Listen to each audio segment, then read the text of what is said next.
عزيز سلامتنا تقبلوا فنونا تكاتاتلو خبرات عزبتنا للوم عربي حادة قنبوت كتشن إسان شدشن زتدالوا حدش زيناتات حزلكم قريبا لغو مكتالكم بخبر عدم فلما كانت فتاتو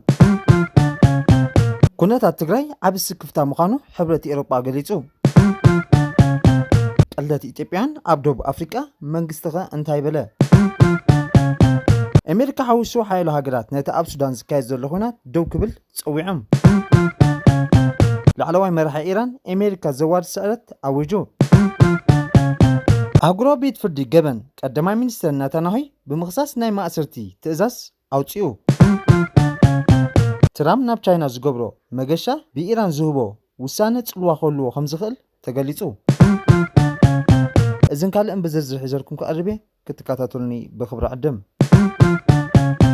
حبرة إيروبا ኣብ ክልል ትግራይ ዝረአ ዘሎ ምዕባለታት ከም ዘሰከፎ ገሊጹ ብኩሉ ወገን ዝረአ ተጻብኦታት ክትሃዳዳ ድማ ጸዊዑ እቲ ሕብረት ብሓሙስ 30 ሚያዝያ ኣብ ዘውፅኦ መግለጺ እቲ ኣብ ትግራይ እናዓረገ ዝመጽእ ዘሎ ኩነታት ብዓቢ ስክፍታ ይከታተሎ ከም ዘሎ ኣፍሊጡ ኣብ ትግራይ ድሕሪ ንኽልተ ዓመታት ዝተኻየደ ደማዊ ኩናት ዝተፈራረመ ስምምዕ ፕሪቶርያ ነቲ ኩናት ደው ክብል እኳ እንተበለ እታ ክልል ናብቲ ዝነበራ ሙሉእ ሰላም ክትምለስ ኣይከኣለትን بمسرة تعزقهم جزيهم محدار أبى فتصاص ما عنك أصعد السند سمع متعنقفات كم استرأيه كجلت سنحيو أبت مداكلتي أنفرمتي السند نحد حدهم ككاسسون زصون حلو خينهم الشجر أي تفتحن نبقى الأزور كينات كأت ودما سكفتها فتير سنحيو أب كم زبالة حرقوت كوز زيادة جزيهم محدار أب زحل فورحي بشوعة ميازة بقدر ما منيستر أبو أحمد عندما سلطان بحر حد عمت من نوعه اتوتر ماليسو كجادة ترأيه عوات أبت زوج أو مجلتي أبت بقدر ما منيستر توسده كم زي تساتفن كم استقللن بمجلات اتوسانه بزي أفلتون مخكرن استجبره نوع البريتوريا بملو بقول عنزت أحسن سلازخونه خم زي كبلو أفلتو منجسي تبيع بمنجدي سكرتير برس قدما مينستر بلينر سويما بيل نبيسي أبزها بقال من واحد مسلطان جزاوي محدر حقاونت كم زلو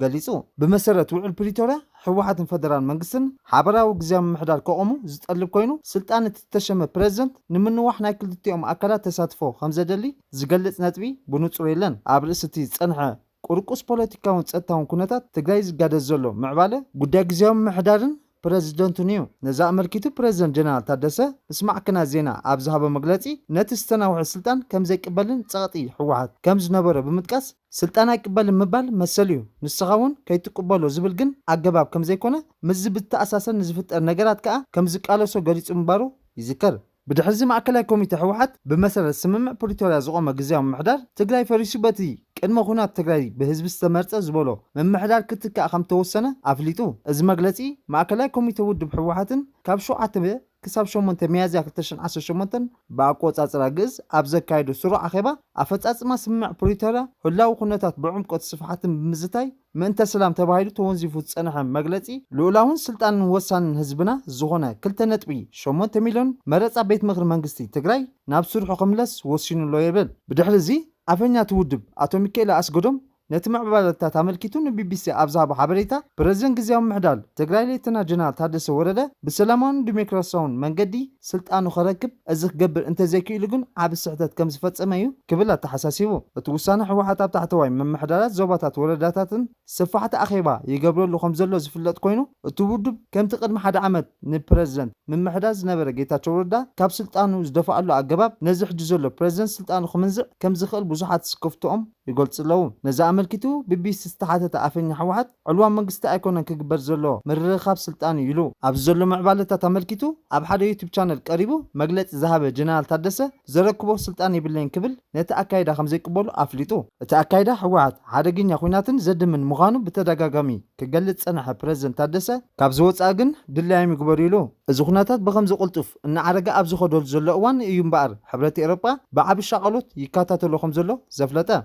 حبرت مجلتيو نتا أب حدار كتشن إسان كتن أبريتوريا استخدمه سمع قوام مقولات تتصابوتات أب حدا جازؤتو زخنا يخون سجمتي بهوت كوجد أو أنت أوعيه بتوصاه كالأزور أعناو خينات كوجدن أمون كلهم وجنا زلوا فللي ببوليتيكا وزات خفتح جدا مغانو أسميرلو بزحات إثيوبيا منجستي حجرهم بزعباتهم في السماتات منجست دب أفريقيا كعت السجوم تخوصدن ኣብ ማሕበራዊ መራኸቢታት ክጠልቡ ጸኒሖም እዮም። ነስዒቡ ኣብ ደቡብ ኣፍሪቃ ከተማ ፕሪቶሪያ ዝርከብ ኤምባሲ ኢትዮጵያ ነቲ ዝተፈጸመ ቅትለት ብዝምልከት ህፁፅ ስጉምቲ ክውሰድን ኣብ ተቓላዕቲ ከባቢታት ፍሉይ ሓለዋ ክግበርን ጸዊዑ ኣሎ። እቲ ኤምባሲ ብ21 ሚያዝያ 2018 ብግእዝ ኣብ ዘውፅኦ መግለጺ ብዓመፅቲ ገበኛታት ኣብ ልዕሊ ኢትዮጵያውያን ዝፍጸም ዘሎ ከቢድ ቅለትን ግሰትን ኣመልኪቱ ዓሚቕ ሓዘን ከም ተሰምዖ ሓቢሩ። ኣብ ጆሃንስበርግ ሲቪዲ ብዝብል ኣብ ዝፅዋዕ ከባቢታት ብዝተፈጸመ ዝተፈላለዩ ፍጻመታት 4 ኢትዮጵያውያን ድሕሪ ምቕታሎም እቲ ኤምባሲ ነዚ መግለፂ ከም ዘውፅአ ጸብጸባት ማዕከናት ዜና ደቡብ ኣፍሪቃ ሓቢሩ። ኣብ ማሕበራዊ መራኸቢታት ዝተለጠፈ ብናይ ጸጥታ ካሜራ ዝተቐድሐ ቪድዮ ሓደ ሰብኣይ ኣብ ጽዑቕ ዕዳጋ እናተጓዓዘ ኣብ ጥቓ ሓደ ድኳን ደው ኢሉ ኣብ ዝነበረ ሰብ ሽጉጥ ምውፃእ ነቲ ሰብኣይ ካብ ቀረባ ርሕቐት ኣብ ርእሱ ብጥይት ብምትኳስ ክቐትሎ ከሎ ዘርኢ እዩ። ኣብ ልዕሊ እቲ ዝወደቐ ሰብ ብተደጋጋሚ ተኹስ ክኸፍት እንከሎ እውን ኣብቲ ተንቀሳቓሲ ምስሊ ተራእዩ። ኣዲስ ስታንዳርድ ኣብ ፕሪቶሪያ ንዝርከብ ኤምባሲ ኢትዮጵያ ብምጥቃስ 4 ሰባት ከም ተቐሉ ከም ዘረጋገፀ ብሰሉስ ጸብፂቡ ነይሩ እዩ። ኤምባሲ ኢትዮጵያ ኣብ ዘውፅኦ መግለፂ ክንደይ ዜጋታቱ ከም ዝተቐትሉ ኣይገለፀን። ይኹን እምበር ኣብ ልዕሊ ገበኛታት እቲ ቅትለት ዝበሎም ውልቀ ሰባት ህፁፅ ሕጋዊ ምርመራ ክካየድ ናብ ዝምልከቶ መሓውር ጸጥታ ደቡብ ኣፍሪቃ ከም ዝፀሓፈ ሓቢሩ። ብተወሳኺ እቲ ኤምባሲ ውፅኢት እቲ ምርመራ ብቕልጡፍ ንህዝቢ ክግለጥ ተማሓፂኑ። እቲ ቅትለት ምስ ኣብ ደቡብ ኣፍሪቃ ዘሎ ጸረ ስደተኛታት ስምዒት ዝተኣሳሰር ክኸውን ከም ዝኽእል እውን ኣመልኪቱ። ኣብ ዘቐረበ እዋን ኣብ ደቡብ ኣፍሪቃ ብፍላይ ኣብ ልዕሊ ጸለምቲ ኣፍሪቃውያን ጸረ ስደተኛታት ወፍርታት ከም ዝወሰኸ ከም ዝኣመሰለ ስምዒታት ኣብ ቀረባ እዋን ብሰፊሑ ይዝርጋሕ ከም ዘሎ ይጥቀስ። ቅድሚ ሕጂ ኢትዮጵያውያን ኣብ ዝተፈላለየ እዋናት ኣካላዊ ንዋታውን ስነ ኣእምራውን ጉድኣት ከም ዝበፅሖም እቲ ኤምባሲ ወሲኹ ገሊጹ። ኣብቲ እዋን ብመንግስቲ ነቲ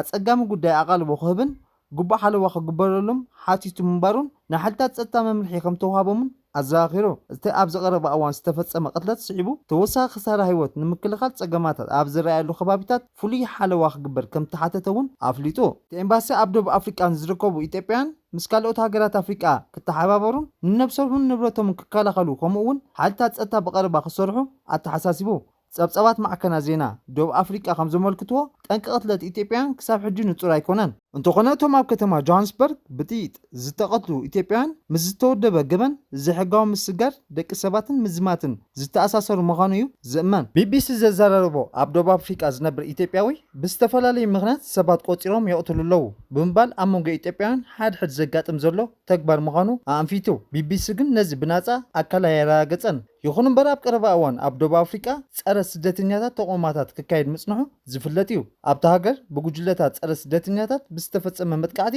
ሓያሎ ዜጋታት ኣፍሪቃ ተቐቲሎም እዮም። ነስዒቡ ኣብ ርእሰ ከተማ ደቡብ ኣፍሪቃ ፕሪቶሪያ ዝነብሩ ኣፍሪቃውያን ስደተኛታት ኣብ ቀረባ እዋን ተቃውሞታት ጸረ ስደተኛታት መጥቃዕቲ ከይበጽሖም ኣብ ልዑል ንቕሓት ክጸንሑ ከም ዘለዎም ብትካላት ሃገሮም መጠንቀቕታ ተዋሂቦም ኣሎ።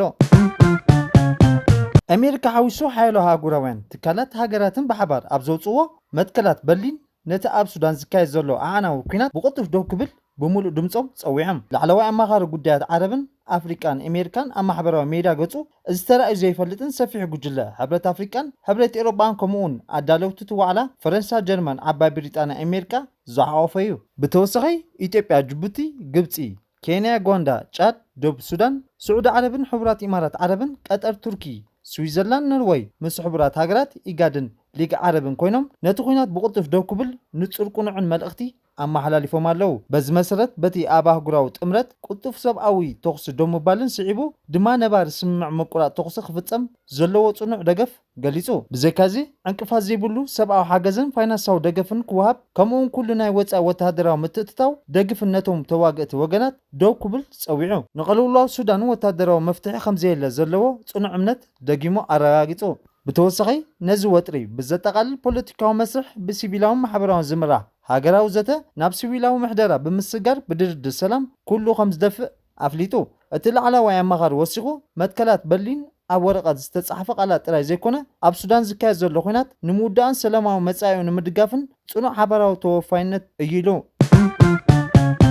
ላዕለዋይ መራሒ ኢራን ኣያቶላህ ሞጅተባ ካሚነ ኣሜሪካ ምስ ኢራን ኣብ ዝካየድ ግጭት ዘዋሪ ስዕረት ከም ዘጋጥማ ከእውጅ እንከሎ ወሽመጥ ፋርስን መጻበው ሄርሙዝን ናብ ሓድሽ ምዕራፍ ይኣትዉ ከም ዘለዉ ኣጠንቂቑ። ካሚነይ ብመንገዲ መንግስቲ ቴሌቪዥን ኣብ ዝሃቦ መግለጺ ኣብቲ ዞባ ዝካየድ ዘሎ ሰፊሕ ወታደራዊ ስርሒታት ኣሜሪካ ዕላማታቱ ክወቅዕ ከም ዘይከኣለ ብምግላጥ ዋሽንተን ኣብ ዞባ ንዝርከብ ናይ ገዛ ርእሳ መደበራት ሙሉእ ናይ ምክልኻል ዓሚ ከም ዘይብላ ተዛሪቡ። ብተወሳኺ ንመጻበው ሄርሙዝን ዘመሓድር ሓድሽ ሕጋውን ምምሕዳራውን ማዕቀፍ ንምስራሕ ዝዓለመ መደባት ብምጥቃስ ንዘባና ሃገራውን ዝያዳታት ንምርግጋእን ምዕባለ ከምፅእ ምዃኑ ሓሳብ ኣቕሪቡ ካቢነ ብተወሳኺ ካብ ግዳማዊ ምትእትታው ናፃ ዝኾነት መጻኢ ዞባ ወሽመጥ ዓረብ ዝብል ራእይ ኣስሚሩሉ ናይ ወጻኢታት ሓልታት ነቲ ዞባ ካብ ርሑቕ ጽልዋ ክሕድሩ ይፍትኑ ብምህላዎም ነቒፉ እዚ መግለጺ ኣብ ዝቕፅል ዘሎ ወጥሪ ኮይኑ ሰበስልጣን ኢራን ኣብ ከባቢ ሄርሙዝ ዝካየድ ዘሎ ፀቕጢ ባሕሪ ኣሜሪካ ክፈሽልን ዘይምርጋእ ዝያዳ ከጋድድን ምዃኑ ዘጠንቅቑ ዘለዉ እዋን እዩ ኣብ ቀረባ እዋን ሓደስቲ ስርዓታት ኣፅዋር ሓይሊ ባሕሪ ክውፈሩ ከም ዝኽእሉ እውን ዘመልክት እዩ ኣህጉራዊ ቤት ፍርዲ ገበን ንቀዳማይ ሚኒስተር እስራኤል ቤንጃሚን ናታንያሁ ምስ ኢራን ዝካየድ ዘሎ ግጭት ኣብ ጋዛ ዝካየድ ዘሎ ስርሒታትን ብዝተኣሳሰር ገበናት ኩናትን ገበናት አንጻር ሰብኣውነትን ብምኽሳስ ናይ ማእሰርቲ ትእዛዝ ኣውፅዩሎም እዚ ብሰሉ ዝተኣወጀ ታሪኻዊ ስጉምቲ ናታንያሁ ኮነ ኢሉ ንሲቪላዊ ትሕተ ቅርፅን ዕላማ ዝገበረ ኣህጉራዊ ሕጊ ዝጥሕስን ወታደራዊ ስጉምትታት ከም ዝተቋፃፀረ ዝገልጽ እዩ ናታንያሁ ነቲ ትእዛዝ ብቕልጡፍ ነፂግዎ ፀረ ኣይሁድ ሓድን ጠንቆልቲ ብምባል ንእስራኤል ምክልኻል ክቕፅል ምዃኑ ቃልኣት እዩ ዋና ዓቃቢ ሕጊ ICC ዘይተመጣጠነ ሓይልን ሰብኣዊ ሓገዝን ምክልካል መርትዖታት ጠቂሱ እቲ ትእዛዝ ን124 ኣባላት ሃገራት ንኔታንያሁ እግሩ ኣብ መሬትን እንተደኣ ኣንቢሩ ክእሰር ዝገድድ እዩ ኣባል ዘይኮነት ኣሜሪካ ነቲ ውሳነ ዝሕርቕን ኣንጻር ኣፍራይነትን ክትብል ኮኒናቶ ሓያሎ መሓዙት ሃገራት ኤሮጳ ስክፍተን ክገልጻ እንከለዋ ኣብ ቀረባ እዋን ንእስራኤል ብጀምላዊ ቅትለት ዝኸሰሰት ዴንማርክ ድማ ነቲ ስጉምቲ ብሓጎስ ተቐቢላቶላ ካቢነ ሚኒስተር ፀጥታ እስራኤል ብህፁፅ ይእከብ ኣሎ እቲ ትእዛዝ ንኔታንያሁ ዝያዳ የነፅሎ ምክንያቱ ጃፓን ዴንማርክ ካልኦት ድሮ ርክብ ቆሪፆም ወይ ኣውሪዶም ኣለዉ እዚ ኩነታት ኣብ መላእ ዓለም ዲፕሎማስያውን ሕጋውን ውግኣት ከጋድድ ስጋኣት ኣለዎ ፕሬዚደንት ኣሜሪካ ዶናልድ ትራምፕ ናብ ቻይና ዝገበሮ መገሻ ኣብ ኩናት ኢራን ብዝምልከት ኣብ ዝህቦ ውሳነ ፅልዋ ከልዎ ከም ዝኽእል ማዕከናት ዜና ኣሜሪካ ይሕብር ኣለዋ ሓደ ስሙ ክግለጽ ዘይደለየ በዓል ስልጣን ዋይት ሃውስ ንኤንቢሲ ኒውስ ኣብ ዝሃቦ ሓበሬታ ትራምፕ ኣብ ልዕሊ ኢራን ኣማራፅታት ክመዝን እንከሎ እቲ ናብ ቻይና ዝገብሮ ጉዕዞ ሓደ ካብቶም ቀንዲ ኣብ ግምት ዘእተዎ ምዃኑ ገሊጹ እቲ ኣብ መጀመርታ ኩናት ኣሜሪካ ተናዊሑ ዝነበረ ሕጂ ድማ 14-15 ግንቦት ክካየድ ተመዲቡ ዘሎ ናብ ቻይና ዝግበር ጉዕዞ ቀዳምነት ዝወሃቦ ጉዳይ ምዃኑን ዋይት ሃውስ ዳግማይ ከናውሖ ከም ዘይደልን እቲ በዓል ስልጣን ኣብርሂ ኒውዮርክ ታይምስ ኣብ መጻበ ሄርሙስ ወደባት ኢራን ዝተገብረ ድርብ እገዳ ቅድሚ እቲ ኣብ ኣዝዩ ትፅቢት ዝግበረሉ ጉዕዞ ቻይና ነቲ ኩነታት የተሓላለኾ ከም ዘሎ ጸብጺቡ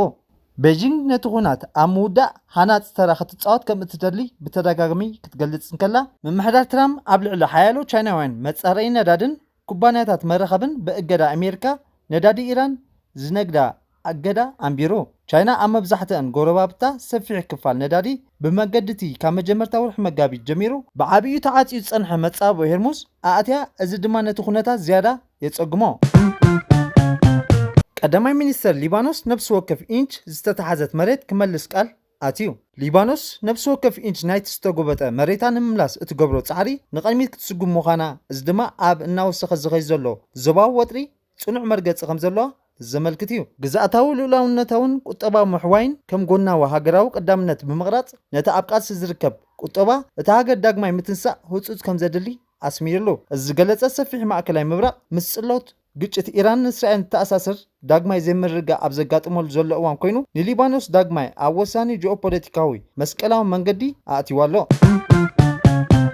IDF ካብ ናይ ጋዛ ዝኸይድ ናይ ሓገዝ ፍሎቲላ ዝተሰሓዘ ኣፅዋር ኣርእዩ ኣብ መጻእ ዝግበር ጽዕነት ክሳብ መርመራታት ደው ኣቢልዎ ኣሎ ሓይታት ምክልኻል እስራኤል ገረ መራኸብ ብጉልባብ ሰብኣዊ ሓገዝ ኣፅዋራት ንምስጋር ይጥቀማ ነይረን ብምባል ካብቶም ናብ ጋዛ ዝኸዳ ዝነበራ ብዙሓት ናይ ረድኤት ፍሎቲላ ጀላቡ ተታሒዙ ዝተባሃለ መኽዘን ኣፅዋር ኣርእዩ ብመሰረት ተቋፃፀርቲ እስራኤል ኣስታት 50 ጀላቡ ተዓጊተን ሓያሎ ድማ ኣፅዋርን ንኣሽቱ ነታኩትን ሒዘን ኣብ ጎኒ ሲቪላዊ ኣቑሑት ተረኺበን ብዙሓት መራኸብ ከም መግቢ ዝኣመሰሉ መሰረታዊ ቀረብ ክሕዛ እንከለዋ ካልኦት ድማ ኣብ ትሕቲ ቁፅፅር ሓማስ ኣብ ዝቆፃፀሩ ከባቢታት ንዝርከቡ ኦፕሬተራት ዝዓለመ ኣፅዋር ጓዓዛ ካብ ዝነበራ ሰበስልጣን እስራኤል ገሊፆም ሓደ ኣዛዚ ሓይሊ ባሕሪ እዚ ስርሒት ዝካየድ ሞሳድ ዘሳተፈ ዝተዋደደ ስለያዊ ፃዓርታት ምዃኑን እዚ ድማ ምስታ ፍሎቲላ ዝተኣሳሰሩ ጥርጡራት ምንቅስቓሳት ከም ዘደለዩ ገሊፁ ወሲኹ ድማ እቲ ኣፅዋር ኣብ ልዕሊ ሰላማውያን እስራኤል ኣብ ዝግበር መጥቃዕቲ ክውዕልን ዝዓለመ ክኸውን ከም ዝኽእል ሓቢሩ ሰራዊት ምክልኻል እስራኤል ነቲ ዝተተሓሓዘ ኣፅዋራት ከም መርትዖ ብግልፂ ብምቕራብ ኩለን ናብ ጋዛ ዝኣትዋ